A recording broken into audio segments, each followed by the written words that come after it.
Bienvenidos a La Silla Vacía, soy Daniel Pacheco, subdirector. Un saludo a todos los que nos ven en televisión por la señal de Canal 1 en televisión abierta y a los que nos siguen por el YouTube de La Silla Vacía.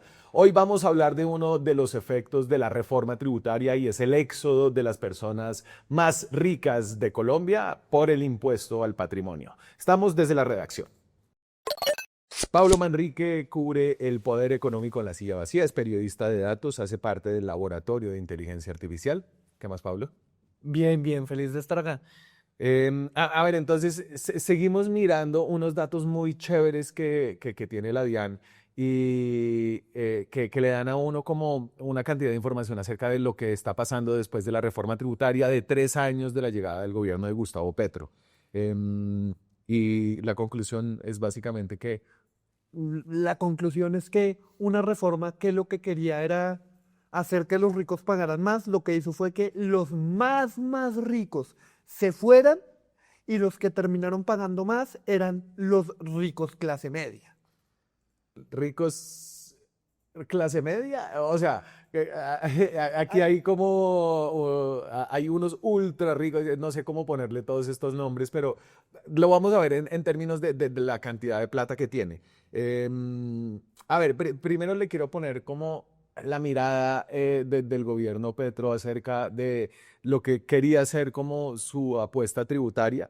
Esto lo dice el presidente Petro en un balance del 7 de agosto, después de que ya había sido aprobada la única tributaria que ha sido aprobada en este gobierno, que es la tributaria que diseñó José Antonio Campo con Luis Carlos Reyes y que se aprobó en el 2022, ¿cierto? En ese primer semestre, cuando el gobierno llegó con todo el ímpetu legislativo. Aquí está. Una reforma que además permitirá enfrentarse a los grandes evasores del país y que obtiene la mayor parte de sus recursos de las capas más privilegiadas de la sociedad. Hoy los más ricos pagan más impuestos. Dejamos de ponerle los impuestos a los pobres y la clase media. Bueno, ha pasado mucho tiempo desde entonces, sobre todo por las caras que están ahí. Igual pudieron haber pasado solo un mes. La primera dama ya no está la ministra de Trabajo, que es Gloria Inés Ramírez, que se ve ahí cerca al presidente Petro. Usted lo que hizo fue mirar el impuesto al patrimonio. Sí. ¿Qué es ese impuesto? Entonces, el impuesto al patrimonio es, hay gente que lo llama el impuesto a la riqueza, en inglés usted lo encuentra como wealth tax, es el impuesto a la plata que uno tiene guardada. La mayoría de los otros impuestos, el impuesto a la renta, el impuesto a la ganancia ocasional, es impuesto a la plata que le entra a uno. Acá es impuesto a lo que uno ya tiene.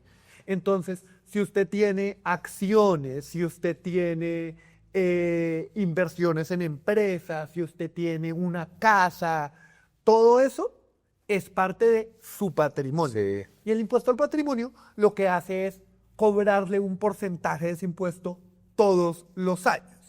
Ahí ya hay un problema. En Colombia el impuesto al patrimonio existe desde Uribe, pero existe de forma temporal. Esto es importante porque lo que dicen los expertos es los impuestos a la riqueza no deberían ser permanentes en el tiempo, porque como en este ejemplo que yo te digo, si usted tiene una casa a la que le cobra patrimonio, le cobran este año por esa casa, el próximo año otra vez le cobran por esa casa, el próximo año le cobran por esa casa, y si usted no está aumentando su riqueza hasta cierto punto, pues termina pagando el valor total de la casa en, no sé, en 20 años. Claro, 30 por eso los críticos lo llaman, ahorita hablamos un poquito más de un impuesto confiscatorio. Sí. Pero entonces, como el impuesto al patrimonio tiene ese objetivo. Bueno, entonces, el impuesto al patrimonio en su versión temporal se pagaba a patrimonios de ¿cuánto? Listo, entonces se pagaba patrimonios de lo que hoy en día sería más de 6.000 millones de pesos. Sí. Eso cambia en el tiempo, pero es equivalente a 6.000 millones de pesos hoy en día. Y ahora es más de 3.900. Ok, entonces si es gente que tiene unos patrimonios, pues 3.000 millones de pesos, es un patrimonio enorme en comparación a lo que es el patrimonio promedio de un colombiano. Sí, pero también lo que decían algunos de los expertos es que si uno lo piensa que la casa es el mayor patrimonio que Sí. tiene la clase media, en Bogotá una casa de esa evaluación es una casa importante, pero es una casa que tiene la clase media rica que se endeudó para comprar la casa, pero no es lo que uno piensa cuando uno piensa en un multimillonario. Claro.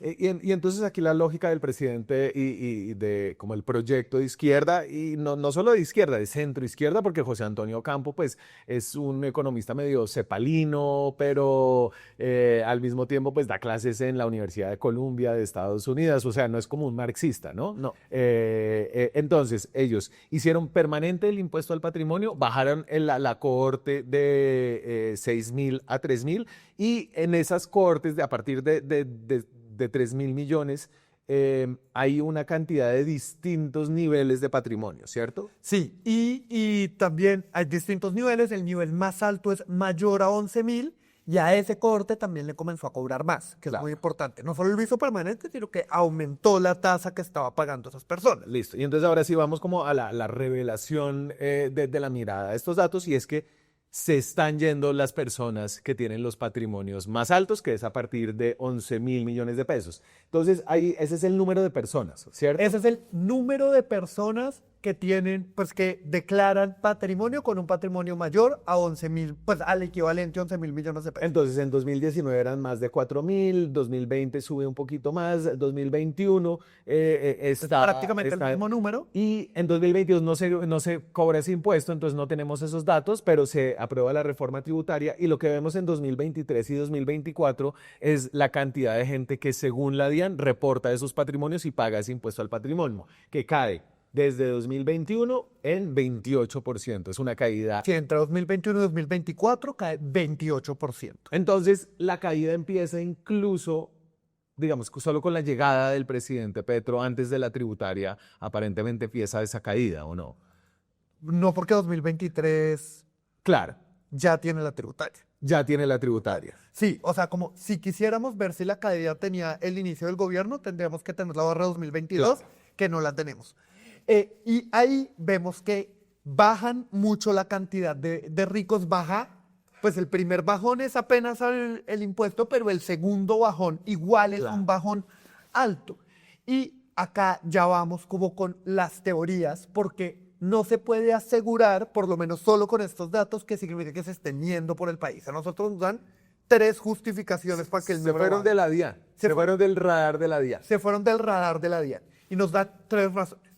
La primera es que en efecto se van del país, Sí. que esto lo llaman pues sí, que es irse al país, que es cambiar la residencia fiscal, que un experto en estos temas que pidió reserva de nombre por esto que les voy a contar, pues lo que él dice es, yo tengo muchos clientes, mucha gente que yo asesoro, que lo que hacen es sacar una cédula panameña y poner su patrimonio a nombre de la cédula panameña. Claro, entonces tienen que pasar cierto determinado número de días por fuera de Colombia para que la DIAN no les registre. 183 días. Como la forma chistosa de entenderlo es, este era el problema que tenía Falcao en Millonarios, que no podía pasar tanto tiempo en Colombia porque él no quería que su residencia fiscal fuera acá. Claro, porque si no, entonces le cobraban el impuesto al patrimonio. patrimonio. Espérese, entonces, hay otras 2 razones. No significa que necesariamente todos se estén yendo del país, pero no aparecen en la DIAN. Estamos hablando de una caída de más de un cuarto, cerca a un tercio de los ultra ricos que pagan el impuesto al patrimonio luego de la reforma tributaria de Gustavo Petro. Entonces, se están yendo porque cambian su residencia fiscal. ¿Qué otra razón le dicen como para que no aparezca ese 28%? La otra razón, que esto es una cosa muy importante, no es ilegal hacer eso está bien, es lo que se llama la planeación tributaria. Y esta es la razón que nos dice uno de los artífices de Sí. de esta tributaria, que es Luis Carlos Reyes. Lo que él dice es, nosotros teníamos este aumento de la planeación tributaria en las cuentas y es normal. Entonces lo que él dice es, si antes te pagaban menos o era una cosa de una sola vez o de unas solas veces, Sí. como que no hacías tanto esfuerzo para descontar a tus hijos del patrimonio, para poner tu patrimonio en nombre de otras personas, pero cuando ya te das cuenta que es permanente y se vuelve más grande, tienes incentivos para hacer esta planeación. Esta planeación, otro experto, que pidió reserva de nombre, lo llamaba pitufiar, ¿Por qué se llama pitufiar? Porque tú partes el patrimonio en patrimonios chiquitos. Claro. Entonces, le pasas parte de tu patrimonio a tu esposa, parte de tu patrimonio. Entonces, tú tienes una casa a nombre tuyo, una casa a nombre de tu Claro, esposa. pues igual tiene una casa a cantidad de nombre tu madre. complicaciones porque si uno pues le pasa la mitad del patrimonio a la esposa tiene que entonces que pagar el impuesto de ganancia ocasional y pues ahí hay que tener plata para pagar abogados tributaristas. Exacto, y toca tener plata para pagar abogados tributaristas, que es como la cosa más interesante y la última que en verdad como ningún experto nos dice que esta sea, pero pues es importante tenerla, es simplemente pues la gente tiene menos plata, entonces pues tenemos menos patrimonio. Claro. Pero las dos más importantes son estas. Y esto de la planeación es muy importante porque tú mismo lo dijiste, ¿quién puede hacer la planeación? La gente que tiene plata para pagarle un abogado tributarista. Entonces la gente que paga patrimonio en estas cosas un poquito más medias, le queda más difícil hacer esa planeación por dos razones. No tiene para pagar de un tributarista y lo segundo es, el patrimonio de un mega rico se ve diferente a un patrimonio de un rico. El patrimonio de un rico clase media, es una casa, son patrimonio lo que se llama ilíquido, porque Sí. no lo puedo volver plata. El patrimonio de un mega rico son acciones, es cosas que yo fácilmente puedo volver plata y mover a tal lado, pero mover una casa, vender una casa, es mucho más complicado.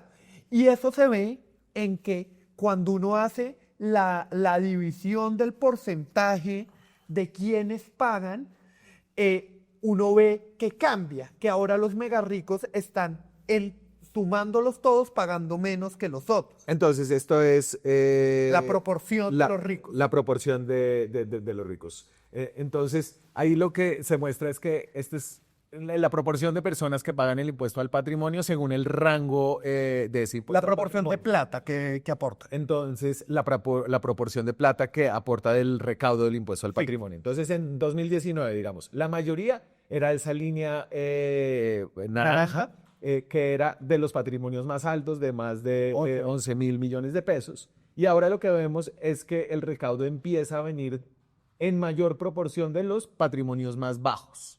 Que igual son patrimonios altos, pero son más bajos relativo al otro. Entonces lo que vemos es que la carga se concentra en los ricos, Sí. pero los mega ricos que tienen más facilidad de hacer esta planeación, Están aportando Logran- menos. sí, porque logran encontrar la comba al palo, pues. Claro.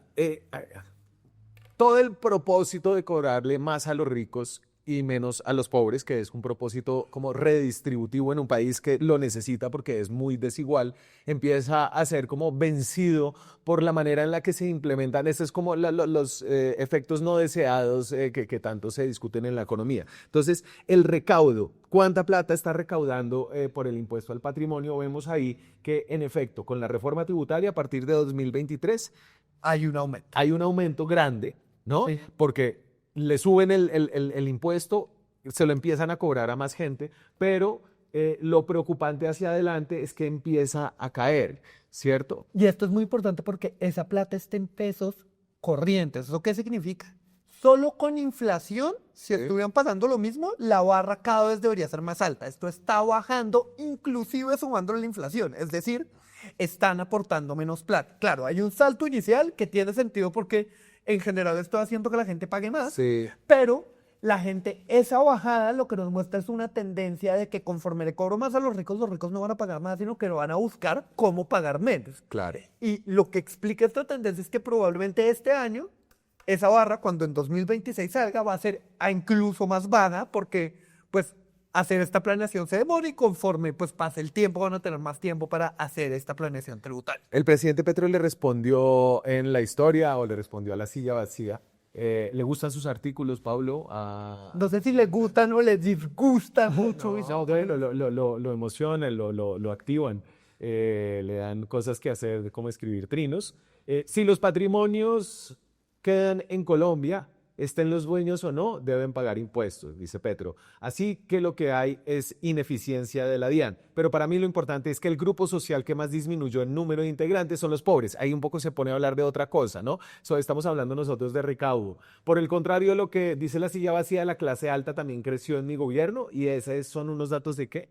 De los datos de GIH de clase alta. Del DANE, Del DANE. los que se fueron son ultra ricos que no quieren pagar impuestos y mi orden es que los pague. Esa clase no tiene patria. Entonces, yo entiendo la posición moral del presidente, pero el resultado último que busca un poco no se está logrando. Sí, ahí hay una cosa muy importante que es como una imprecisión que comete el presidente porque él dice así se vayan del país y el patrimonio lo tienen acá, entonces lo tienen que pagar acá. Eso no es verdad por lo de la residencia, O fiscal. sea, si usted deja sus 11.000 millones de pesos acá, son apartamentos, acciones y no sé qué, pero se vuelve residente fiscal en Panamá, usted ya no tiene que pagar el impuesto. Porque lo tiene registrado, porque internacionalmente acá hay una cosa de que uno no, pues todo esto de la OCDE, uno no puede pagar 2 veces el mismo Claro. impuesto, entonces escoges el de tu residencia fiscal. Entonces no es tan simple como eso, pero lo más importante de lo que dice el presidente es, él muestra la tabla que la clase alta sube. Y acá Sí. hay un problema a la hora de medir ricos con el DANE, que es los ricos están subrepresentados, esto lo ha mostrado mucho la academia, están subrepresentados en el DANE por muchas razones, entre ellas porque los ricos simplemente no dejan entrar al encuestador y no les llenan la encuesta, o les da miedo, entonces dicen los datos diferentes, pero acá en la alianza son datos que son mucho más fidedignos porque Que es la plata. es la plata blanca. Pero lo otro es, estamos comparando peras con camiones, porque en la GIH tú estás midiendo población total, tú además no preguntas por patrimonio en la GIH, tú preguntas es por ingresos. Claro, pero más allá, póngale que sí aumentó la clase alta, eso no significa que sea un problema que los más altos de esa clase alta, que son los que tienen como que la mayor cantidad de plata y la mayor concentración de esa plata, que es lo que se necesita redistribuir, se estén yendo fiscalmente, ¿no? Y quita el objetivo que él decía en el video, que era redistribuir, que paguen más los ricos y menos los pobres. Los ricos no están pagando más. Y él dice, mi orden es que paguen. Pero pues, así no funciona la política fiscal. Porque otra vez, si usted da herramientas, que eso es otra cosa, Colombia es de los países que más exenciones tributarias tiene, Sí. tiene los manuales tributarios más complejos. Si usted da esas herramientas, son herramientas que uno puede hablar moralmente, como dice Petro, que no tienen patas si está bien o mal, pero legalmente tienen las herramientas para hacerlo. Yo quiero poner, antes de cerrar, esta gráfica del Gini, que es la desigualdad, y es lo que logra la tributaria después en términos de desigualdad, que es todo el propósito de redistribuir. Entonces aquí lo que hacemos es como unas comparaciones con cómo se redistribuye después y antes de impuestos, ¿cierto? Y lo que uno busca es que los impuestos ayuden a bajar el Gini. El Gini es una medida de desigualdad, entre más bajito es más igual esa sociedad, entre más alto es más desigual. Como ustedes ven, en Colombia, antes de la tributaria, realmente sí bajó la desigualdad, pero después de impuestos baja muy poquito, ¿no? Sí, entonces ahí, o sea, lo primero que se ve es que Colombia es más desigual que la mayoría de los países de la OCDE, tanto antes como después de impuestos. Lo otro que se ve es, listo, si uno compara la fila 1 y la fila 2, sí hay un cambio después de la tributaria de Ocampo, pero el largo de la línea, que es la diferencia entre antes y después de impuestos, no cambia sustancialmente. Sí. O sea, sí se dobla, pero pues la diferencia entre 0.01 y 0.02 pues no es mucho, así sea el doble. Claro. Y uno ve que en los otros países la diferencia es un montón. Claro, después de impuestos se redistribuye porque le quito plata al más rico para dársela a las personas de las clases bajas. Eso en Colombia, incluso después de la tributaria de Ocampo, no está pasando. Pablo, para cobrarle plata a los ricos no basta solamente con subirle los impuestos, pues porque ellos toman decisiones racionales y también se van. Esa es un poco la conclusión. Esto también pasó con el impuesto de renta, lo habíamos visto en otra investigación y creo que un poco en el fondo hay una discusión sobre si uno ahuyenta a la gente que tiene más plata, termina como pegándose un tiro en el pie en sus esfuerzos de redistribución o no. Claro, que es como la discusión de este siglo en impuestos, que es como uno cómo hace que los ricos paguen más sin ahuyentarlo. Entonces hay gente que dice, no, cóbrele a las empresas, pero no a las personas, Sí. que pues, se ha intentado hacer en Colombia. Hay gente que dice, no cobre impuestos a la riqueza, sino a las ganancias ocasionales. Esto es una discusión que está sucediendo en este momento y que pues el gobierno, como vimos, probablemente cogió el lado incorrecto de la discusión. Muchas gracias, Pablo. Muchas gracias a ustedes por ver estos videos, por apoyar la comunidad de La Silla Vacía. Suscríbanse al canal, activen la campanita y nos vemos con más contenido en estos días. Que estén bien. Chao. Hacer periodismo independiente cuesta. Cada suscripción a este canal nos permite financiar historias que revelan patrones, intereses y otras dinámicas de poder que otros no cuentan. Suscríbase y sea parte de la comunidad que apoya a La Silla Vacía.